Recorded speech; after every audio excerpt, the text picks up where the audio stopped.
possible. Well, they didn't succumb to the boom and subsequent burst that the overall market experienced. If you go more like this, you avoid these things.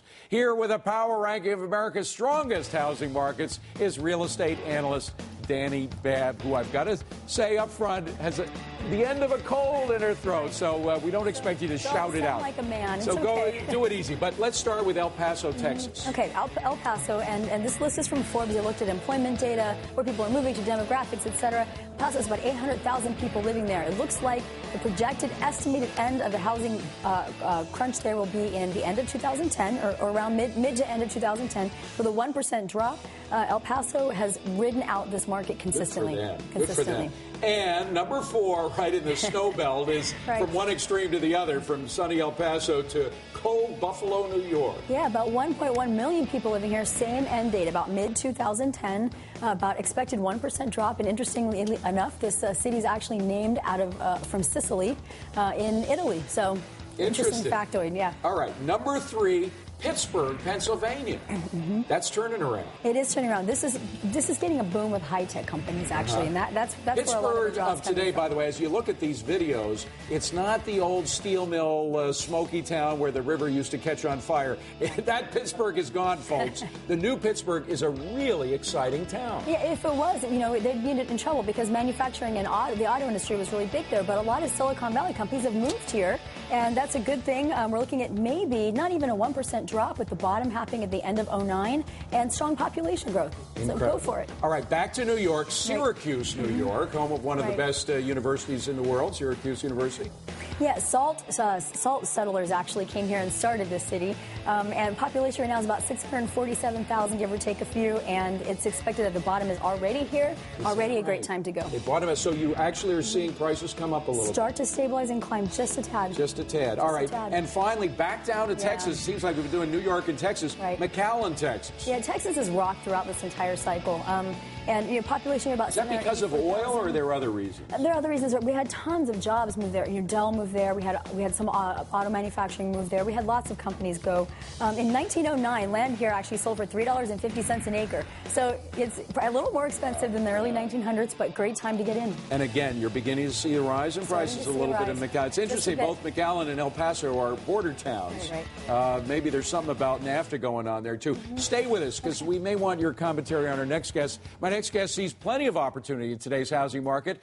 He is helping investors use real estate to pump up their IRAs. Joining us now from San Francisco, Hugh Broma. He is CEO of the Entrust Group. His company provides retirement planning services. And Hugh, first of all, I wasn't that familiar with self-directed IRAs that you can actually use to buy real estate. Describe what a self-directed IRA is. Well, self-directed IRA is one that an individual directs their own planning strategy and the kinds of investments that they want. So they can invest in things like real estate or private placements, stocks, bonds, mutual funds, pretty much everything that they'd like to have. And it's just like any other individual retirement account, except that the investment direction is provided by the individual themselves, and they do their own due diligence, big word these days, on the assets they buy. So first of all, how do I get a self-directed IRA, because I don't have one, and how do I change my old 401k into a self-directed IRA? And then how do I go about actually investing in real estate? Okay, it's fairly straightforward. First of all, you find a firm that does self-directed individual retirement accounts. Our firm does, obviously. We have 30 offices throughout the U.S., and there are other firms as well. So you Google it. Google self-directed IRA, and you'll find a firm. Yeah, go ahead. Exactly. And you'll get to make your choice from those individual firms that are around. And then you transfer your individual retirement account, or in your case, an old 401k at an employer you don't work anymore, into that IRA. And then at that particular point, you decide on what it is, choose the property that you want to buy. Let's say it's in McAllen or in San Antonio, or in some cases Southern California, in some cases Florida these days, foreclosure property, and then you direct a custodian or administrator to purchase those assets for you. Well, you actually mentioned one case in Los Angeles. You mentioned it in something you wrote for Forbes. I would never have thought that now would be the time to be investing in Los Angeles. But tell us of this particular investor. Well, what this investor did, and I found actually out last week at a lecture that I gave, there were 50 other people who were very interested in that market because the foreclosures have really gone up in that particular area. And so the cost of housing has really halved of what it was a year ago. So now what's happening is the investor, in other words, those individuals who use IRA, are looking at a property that will actually cash flow and have a net operating income that exceeds the mortgage that they may have on it. Although most of the people who buy here are buying with cash that they have in their IRAs.